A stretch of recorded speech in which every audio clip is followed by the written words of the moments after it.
So as you know, the latest and greatest camera out there right now on YouTube is the Sony FX5, and one of its standout features, it's finally got false color and other exposure tools for your camera.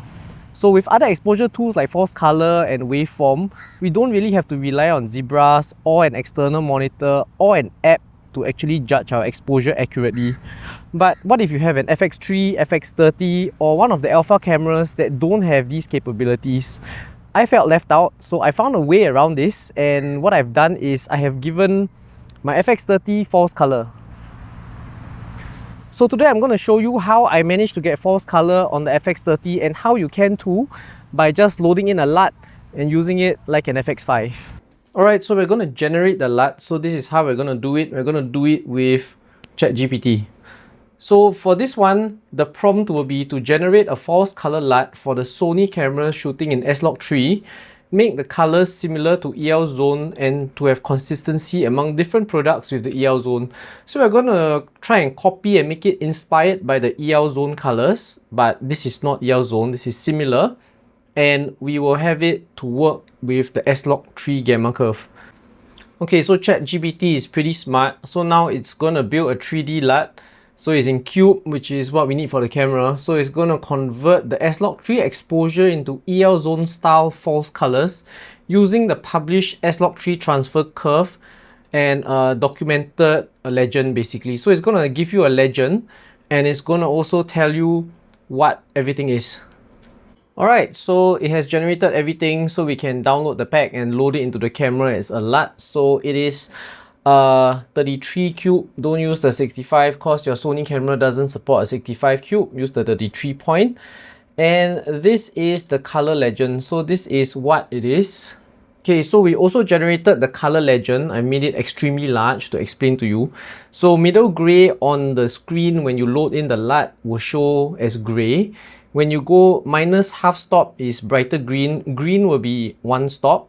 Dark green 2 stops, 3, 4, 5, 6. Yellow is half stop over middle gray. Yellow is 1 stop. Orange is 2 stops. So you want your skin tone to be lying around here if you have lighter skin, and you want your darker skin tones to be lying around here. So if you are at +1 stop is ideal, and your highlights can be orange, which is +2 stops. And if you get to light orange and red means it's too hot, you might want to bring it down. And if you're at green, don't go to blue because blue is kind of too dark. If you have dark skin, you might want to be green and dark green. Don't go to blue. And violet shows that your shadows are going to get crushed, and once it's black, there's no data over there, and once it's white, there's no data over there. So you may ask, this is only +6 and -6. So this is a rough guide. So this is about 12 stops. At the extreme ends, it's not so accurate because it depends on your camera how much dynamic range it has.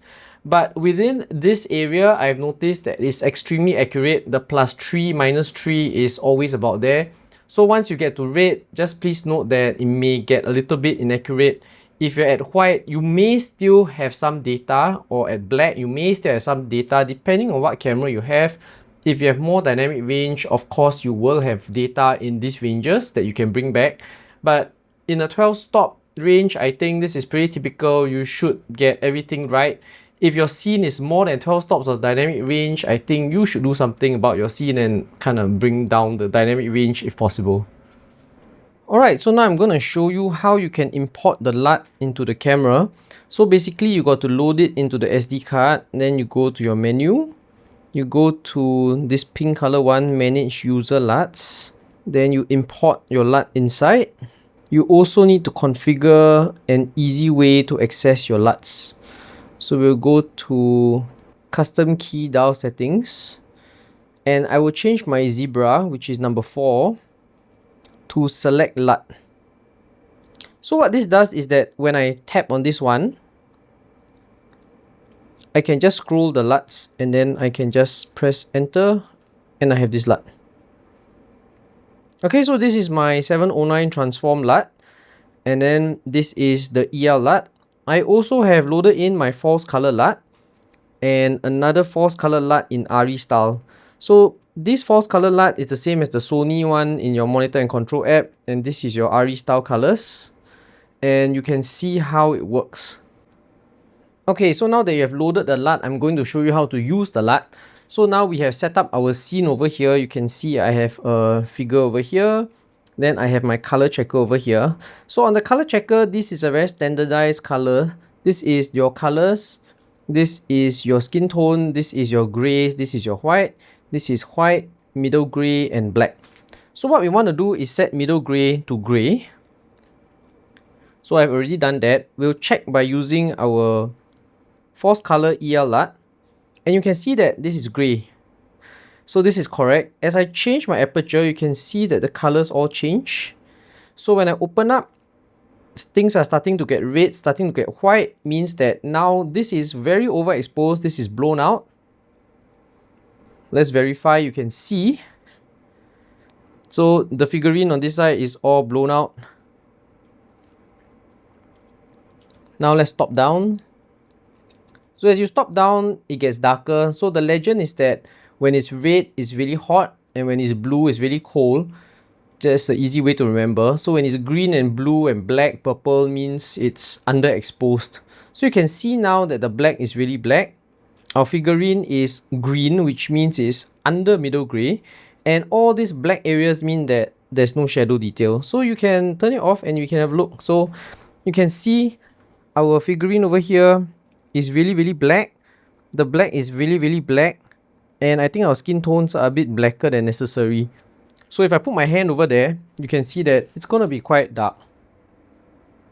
So how do you use this EL zone? So for a normal skin exposure, we want to hit about 1 stop above middle gray. So using the chart, this is very simple. We can just set our middle gray to gray. So when you see gray on middle gray, it means that this is correct exposure. On our skin tone swatches, you can see that it goes from yellow to orange, which means about 1 stop. And the darker skin tone is green, which means below 1 stop middle gray. So this should be a perfect exposure. Let's turn it off and see. So now you can see it's perfect exposure, and our meter here shows 0.3. So don't trust this meter. This meter is arbitrary. It weighs your scene, it analyzes the scene and gives you a 0.3 reading. So if you base your exposure off this meter in the camera, it's usually not very accurate and usually not exposed for your subject well. So in this scene, when I put my hand in, my hand should be perfectly exposed. And it's so simple. You can verify by turning this on. So if I put my hand in, my hand should be some parts green, some parts yellow, and it's perfectly exposed. So we can turn this off, and you can see that skin is good, exactly 1 stop above middle gray. So besides using it to expose for your subject, expose for the skin, this is also very good in analyzing the scene and giving you your contrast ratio of the scene, because a lot of people forget about contrast ratio of the scene. So now I can see that my background, there's a lot of bleed, and then my subject is well lit, but there's a lot of bleed into the background. So I want my subject to be 1 stop brighter than my background for normal exposure. So what I'll do now is I'll turn the light. So you can see as I feather the light, we can make our subject still exposed well. So the subject is about 1 stop over. Back is becoming middle gray, which is what I want. This part is becoming darker than middle gray. Middle gray is still middle gray. So let's look at the result. So now you can see our subject stands out more, and our background, it is darker. So how do you correct for this darkness here? We can add some fill light. How much fill you want to do? Once again, we can use this to help us.